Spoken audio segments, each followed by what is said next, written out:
Welcome back, welcome back, welcome back to the show. Welcome back to the podcast, Indestructible Souls, Mental Wellness for African American Men and Boys. It is Sunday, June 13th. This is season 3, episode 4. And today we're going to be talking about athletics and mental health. But before we get there, as usual, I want to plug a couple of things real quick. The first thing I want to talk about is our weekly Wednesday group, Hearts of Men, mental wellness group for African American men moving forward together. We meet every Wednesday at 7 o'clock via Zoom. If you're interested, you can register for free on Eventbrite, or you can send us an email at heartsofmen@beauregardtherapy.com. Also, I represent Beauregard Therapy. I'm located in the city of Colton, California. You can also check me out on Facebook, Instagram, Twitter, and you can see more about my profile on Psychology Today. And a special event coming up, the group Hearts of Men will be joining Sister Circle for a Father's Day edition, June 26th at 9 a.m. You can also sign up for that on Eventbrite. That's 9 a.m. on June 26th. We will have a really in-depth discussion you won't want to miss. Now, let's get to it. So, today we're going to start a 3-part series on athletics and mental health. And there's several reasons why we chose to do this topic, but particularly as the COVID and as quarantine is ending, we're seeing a lot of kids getting back to athletics, and which is a great thing. But we're also have seen a lot of college athletes, professional athletes who have been talking a lot about mental health. So in our 3-part series, we're going to, and I say we, me and my partner Jerome, and I'm going to add him in a second. Just wanted to intro really quick. We're sort of going to take you on a journey and why mental health is so important when we talk about athletics, and understand that when it comes to athletics and mental health, it is a two-edged sword. There's positive, it builds character, and all of those things. But at the same time, as people begin to progress or get older, and even college athletes, professional athletes, sometimes we put professional athletes on a pedestal and we think they're superheroes and they're no longer human. And when their mental health affects them and affects us, we don't understand why. And so, athletes are held to a different standard. So without a further ado, I'm going to add in Jerome Washington, and we're going to have a really good discussion about, so you can learn how mental health and athletics go hand in hand. What's going on? What's going on? Hey, how you doing? How you doing? Thanks for having me. I appreciate it. I appreciate it. Let's get it started. So let's get it started. So, are you typing? No, just actually trying to wind up my cables and everything and make sure I'm on point so we can do this. So, all right, I'm ready. So let's just kind of talk about real quick how athletics have played a part in both of our lives. And so why is this important? Because so many kids, both male and female, athletics can be, for me, it could pay for education. It Right. could, it has a lot to do with health. Right. It definitely can build self-esteem and confidence and so forth, especially starting off at an early age. So how did athletics play a role in your life, real quick? I just think in my life period, I think it plays such a big role because it had to do a lot with just personal growth. I can say for kids today, if they don't get a chance to play sports, one thing you're missing out on is it's probably the best teacher next to another object that I'll mention later that teaches them about life. I mean, there's nothing more you can learn out of sports that's not in life. I mean, you're talking about winning and losing, doing your best and getting where you want to be. Not doing your best, not getting where you want to be. Shoot, sometimes doing your best and it doesn't go the way you want it to. But that's life. Sometimes you have to bounce back. And you hear a lot of people in sports, they say, well, sometimes, you give it your best effort and you lost. That's just life. That's exactly what it is. It's life. So it teaches them education, it teaches them perseverance, it teaches them resilience, it teaches them habits that they need to take on through life, through work, with other people, with themselves, with family. So Right. it's the best, like I said, it's the best predictor of life there is. It teaches so many social skills, and I'll use, even to this day, even though I don't play sports anymore, obviously I'm old, but the mentality and the characteristics and all that stuff that you just mentioned, I still live by. Yeah. And so one of the things that, and I know we're probably going to talk about a lot of kids that we see in practice, and one of the things I always encourage parents to get their kids in some type of not only sports but athletics and some type of group activity where they can socialize. One of the things that, and I'll pick on video games again real quick, is because, well, here's the reason. One of the things you already mentioned it. Athletics is a microcosm of Of real life. life. Yes, it is. It is a microcosm of life. And so kids who isolate themselves on video games are literally missing out on life development, Mm-hmm. like life development. And so one of the things, and I remember as a kid, I was always competitive. My motto was, if I lose the game, at least I could win the fight, right? And Heard that. Heard so that. always competitive. But as I began to get older, not only did I learn social skills, I learned that even in a loss, there's victory, there's Mm-hmm. lessons to be learned, there's ways to get better. And one of the things that I carry with this to this very day is never quit, never give up. Oh, you can't. I mean, you hit it on the head with that. Because when you talked about like the last segment we did when it comes to video games, you don't get that socialization. So there's not necessarily a never quit, never give up social. There is on a game, but you can end that game and beat that game. There's a way to do that. When you talk Right. about in And the real cheat life and, codes and and all socially, that. yeah, in real life and socializing with other people, I mean, not giving up, it's an uphill climb. But that climb teaches you so much on the way up. Whether you get there or not there yet, you learning something along the way each way it goes. So Right. I just think that, I think I really wish a lot more kids today were involved in sports, even more so than what they are now. I think way back, because we're a lot older now, but way back in the day, there weren't a lot of kids involved in sports.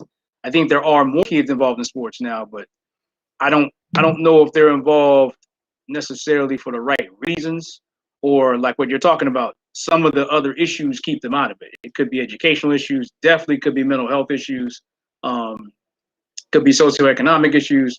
But I would love to see a lot more kids get involved in sports because it is the microcosm of life. Well, but here's the thing though. People pay for what's important for them. So Yeah, and I'm not trying to very go true. off, I'm Very not trying true. to go off topic. If you can afford a video game, you can afford to get your kids into athletics. I, I agree with that 100%. you you hit the nail on the head with that. But see, now you're talking. I don't want to get off track either. But now we're talking about It's parenting. about values. It's about Now we're talking about parenting. If I want my kid involved in something that's gonna be better for them, then I'm gonna push them in the direction and I'm gonna pay for it and I'm gonna have them get there. If I want something to babysit my kid and I give him a video game, I'm not doing my job. right, but it's about where we place our values. Now, Correct. now, here's the thing. In my family, we placed a lot of value on athletics, and we placed a lot of value on education, and we placed a lot of value on church. Right. So it was the and the funny part about it is the only time we got to miss church was if it was for an athletic event. Otherwise, You win. we had to be in church. There you go. Right. So it's about where we place values. And so the introduction to sports and how kids learn to socialize and all the skill development, we're talking both mentally and physically, is very important Right. simply because, like I said before, it is a microcosm of what people are going to face in life. And athletics is a perfect teacher for that. But if I can piggyback on something you said earlier, the only time you got to miss church was because of a sporting event. And then you Right. also said what people, what's important to you, you spend your money on. Well, I think before you spend your money on something, you have to think about it. And before you think about something, you must have paid some kind of attention to it.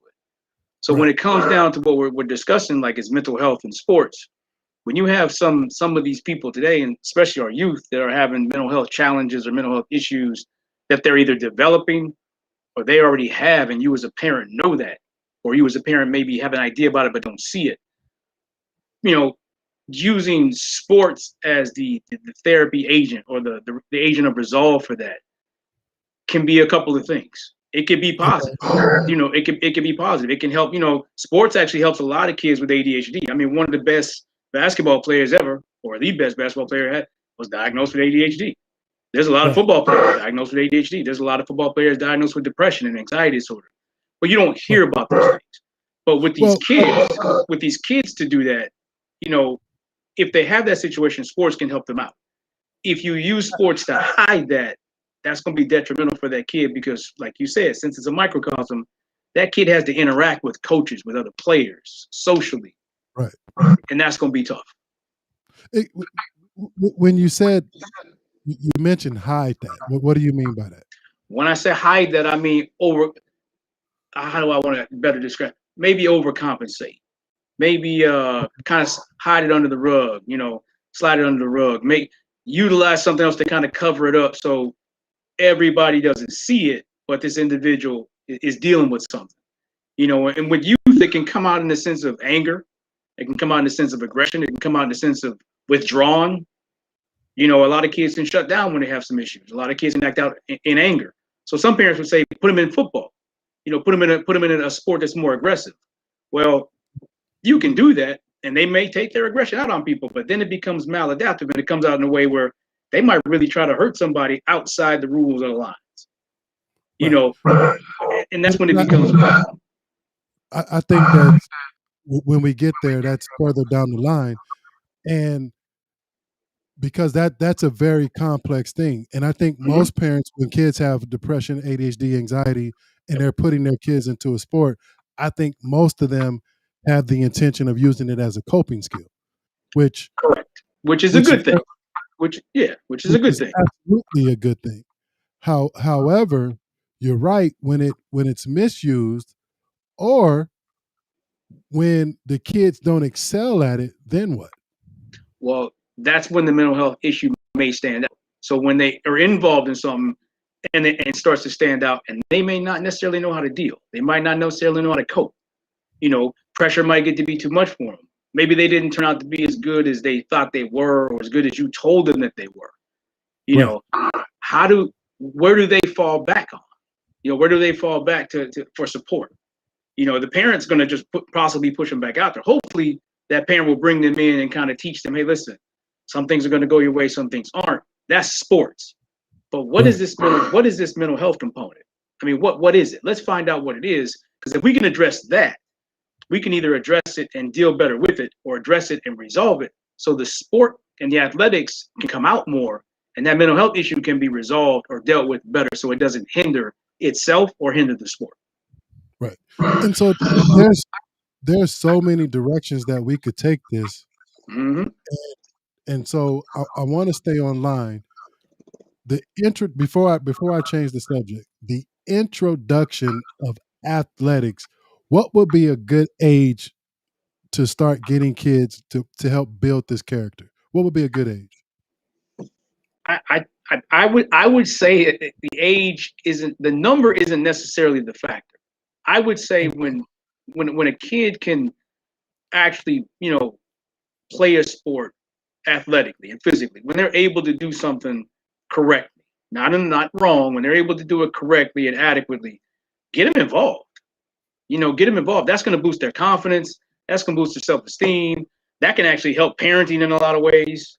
I mean, you can kids are very motivated by sports educationally.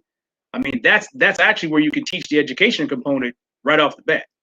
You know, Right. you get good grades, you get to play. You don't do well in school and do your homework, you don't get to go to practice as a young kid. Maybe playing AAU or prep football or something like that. So kids are going to want to do that. So they're going to hopefully try a lot harder. Right. So I think as soon as they can play, let them play. I know for me personally, I turned around my academics because I had a goal of going to college to play football. But so right around the eighth, ninth grade, I turned it around, and at that point, my mom didn't have to tell me to study no more. I did it because my goal was to get a college scholarship. But here's something else. What about socially? One of the things that I know growing up in the west side of San Bernardino, and I remember at some point all of us played sports, right? Mm-hmm. Whether Mm-hmm. it was football, baseball, basketball, and then when gang culture came in and selling drugs and all that stuff hit the neighborhood. So what about socially? Can it be a deterrent of kids getting into other trouble? What do you say about that? Can what be the deterrent? Athletics? Athletics. Uh, What I, do you I think I of think getting kids involved in athletics, like I said, early academically, it gets you more involved and gets them more focused. I think as a deterrent, if you get your kids in sports, they will hopefully be so far removed from that negative atmosphere, or Mhm. they're involved in something so much, so often, so frequently that they're enjoying it with the coach, with friends, being noticed for this and noticed for that, and getting better at it. That when that other ailment comes around, first of all, they're not already involved in it. Second of all, they're not usually around it because they're practicing. And third, when they come down to that time to make that choice, and the parent has been parenting this whole time about school and family and church and your sport, when the other aspects come up that aren't positive for them, they'll look at that and they'll say, okay, look at that's not going to be a good road for me. So let me Right. stay away from sport. So here's the question: When does and we're talking, and I know we're starting out with young kids and introducing kids to Mm-hmm. sports. Mm-hmm. When does athletics and sports become too much and becomes a stressor and overbearing to where it is now weighing on the mental health of a kid? I the way I would answer that is this: when a when a when a child is not doing well in school, when a child is physically fatigued, when a child is withdrawn, and they say, "Look at what I'm doing is too much," either verbally or you can see it on the kid. I mean, when you weigh too much on youth, one of the first things they do is they sleep. One of the second things they do, if you do your research, second thing they do is they don't eat as well. Right. And the third thing they do, which people think would be first, it's not. They don't socialize as much because they're just burnt out. They're fatigued. Now that mental health component will start to set in there because they know that there's an expectation on the sport, but more importantly, they know there's an expectation upon them by their parents. And then they start to put themselves down and challenge themselves. Look, I can't do this. I'm not that good at this. I don't have the energy, and that just starts to weigh and pull them down.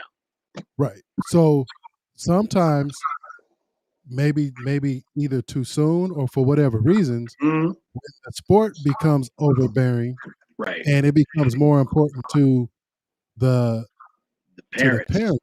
Correct. I think we have to give our kids other options and not force it because athletics and exercise can always be a part of it, but Right. not everybody's going to play at a competitive level.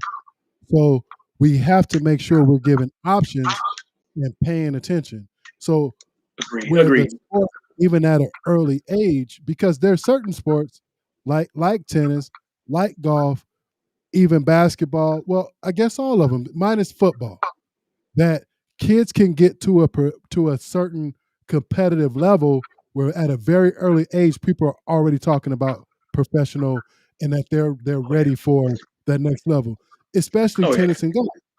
So not maybe not so much basketball and football, but definitely those other sports. There's a lot of pressure at an early age that this kid is a prospect.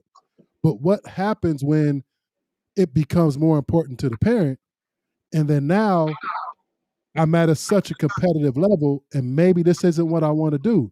Maybe, or maybe we took the fun out of it. That well, see that I was going. That's you took the words right out of my mouth. I was going to say that a lot of kids will tell their friends that it's not fun anymore. You know, I'm not enjoying this anymore. Or you'll see it when they're out there on the tennis court or the football and basketball field and basketball court or whatever. They they don't have that same pizzazz. They're not getting fun out of it, and that's when it starts to be detrimental. But I'll say this as a parent, for all the parents out there, give your kids as many options as you can, but really sit down with your kids and have a conversation. Have some consistent conversation. Hey, what do you like? I mean, do you like, you sit down and watch sports with? Do you like baseball? You like basketball? Get them outside. Let them try. See what sport they like. Because a lot of parents, and I've dealt with this over time, a lot of parents the first sport they get their kids involved in is the sport they play. Right. And there's not a parent out there that if they play the sport, they don't want their kid to play their sport. If not so much their sport, their position, their number, they want them to do all that. But you got to ask the kid, because you might ask a kid that you played football. You might ask your son, hey, come on, you're going to be this. He's like, you know what, Dad, I want to play baseball. Give me baseball. I want to play baseball. Well, cater that to the kid and give them, like you said, give them the options to be able to grow and say what their interests are and explain what their interests are and explore them. And that's going to give them a chance to own their own individuality instead of living the parents' individuality through sports and education and everything And else. a lot of times, like you say, that happens naturally. Mm-hmm. That happens naturally, but it Mm-hmm. doesn't have to be. It doesn't have to be forced. No, But it's just a natural occurrence. I think when we talk about athletics, and really doesn't matter whether it's, like I said, basketball, football, dance. I mean, dance is a sport. I guess um, whatever sport that your child is interested in is making sure that the sport doesn't become more important than the child's needs. Agreed. Agreed. But that starts out, as we said at the top of the show, that starts out with the parents. If if they understand what they're really trying to accomplish by putting their kids in sports, then Okay. you've evaluated the need base. Right. If your kid needs an outlet, period. Okay, sports is one, but you've also thought about some others. If your kid Right. lacks socialization, okay, sports is a good avenue because they're going to play with other kids. Right. So that component is just very important, but you got to do that up front. Right. And here's why I bring that up is because I think that yes, we're using sports to not only skill development, social development, build character, and allowing them to take it as far as that they want. However, as kids get older, their interests change, their Hmm. emotions change, their hormones change, and all of those things. And so we as parents have to change with that. Correct. Correct. The core makeup of a person is going to pretty much remain the same. But a Right. lot of that, all the way from when they're young up through their teens, I mean, up into the early 20s, every person is going to shed like an onion. They're going to shed skin, shed roles, shed levels.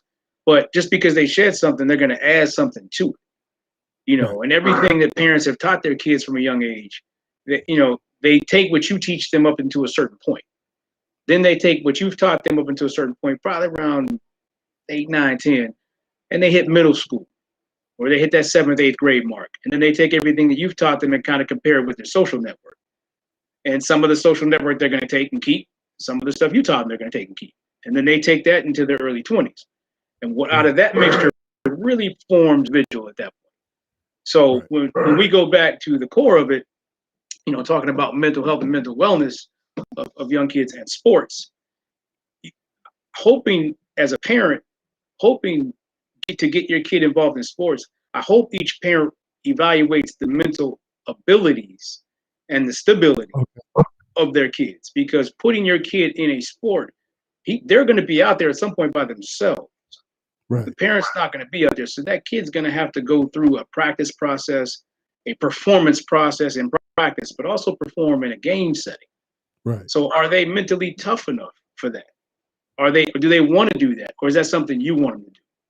Right. And I think that you've already stated it, is that if we're paying attention to why we're doing it, Correct. what's the purpose, if this desires, and all of those things, then we'll be okay.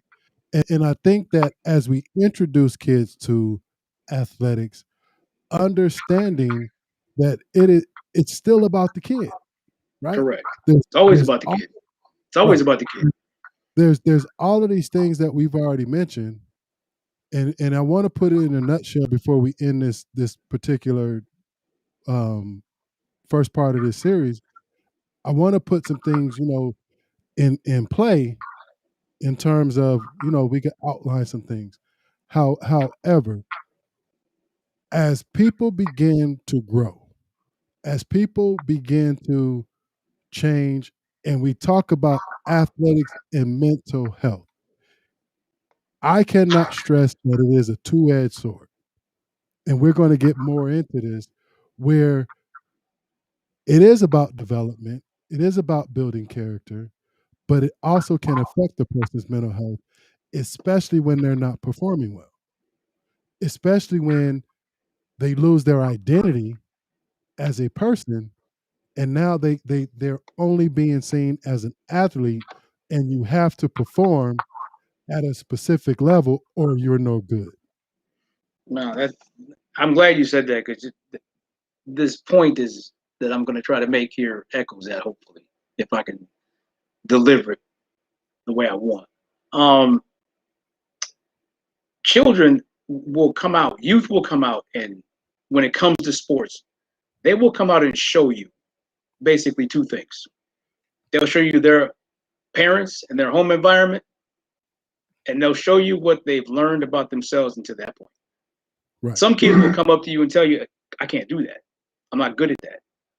But what they will show you is their environment. So when you Right. talk about the mental health stability or presentation of a young person playing sports, you have to take into account their environment, where they come from. And Okay. that first place where they come from is home. You mentioned earlier, again, the things that were important in your household. When you went out to play sports, you brought your house. Yeah. Okay, so your house was your first place of your mental well being or your whole mental package and stability to begin with. Or lack of thereof. Well, no, well, hold on. We let's not call it a lack. Everybody comes to the No, I'm table. just Yeah, teasing. yeah, but everybody comes to the table with what they come to the table with. Right. Some households don't possess certain things. Some households possess other things. Right. So these young kids are going to come out to play sports, yes, but their mental is really what they're bringing from home. Second, Right. it's what they're bringing socially. So when And, you put them in sports, they're going to show you these things. man. And and I was really trying to wait for the next couple of episodes to get to this, Well, I'm but just prefacing that for the next episode, so we we you can now we could tie that in. we could preface it, because you're right. Just like with academics, where teachers expect kids to at a certain level, not every kid come from the same No, social or home environment. It's the same thing with sports. Like, for some kids, that's the only time that they are being told good job. That's the only some time kids, that they're being some paid kids, attention. some That kids. right. That's the only time they're being paid attention to. And those, and I know for a fact some of the kids that I grew up with, and when it came to sports, that even at an early age, that was a necessity. Well, That was a I'll necessity. pick. I'll And yeah, and, I'll and when, piggyback on. I'll pick it. just I'm real sorry, I'll quick, cut you off. I'll piggyback on that.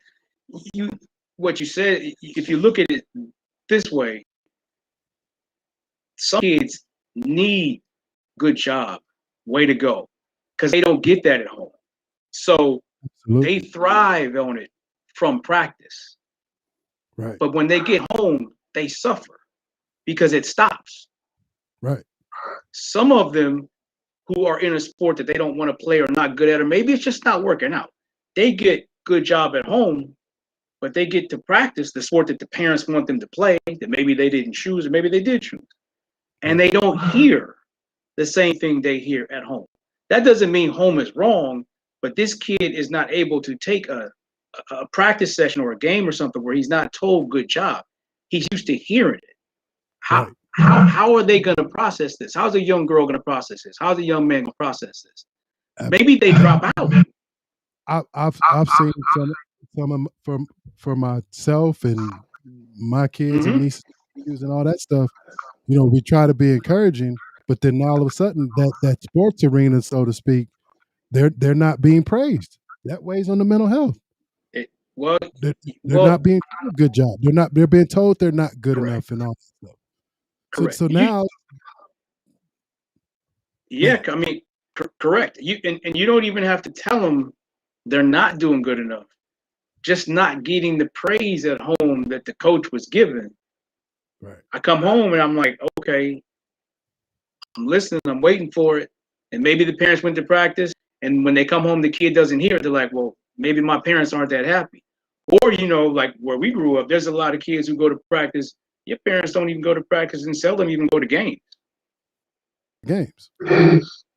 Exactly. So this kid's getting great praise from his teammates and the coaches, but the kid comes home and it stops. It stops.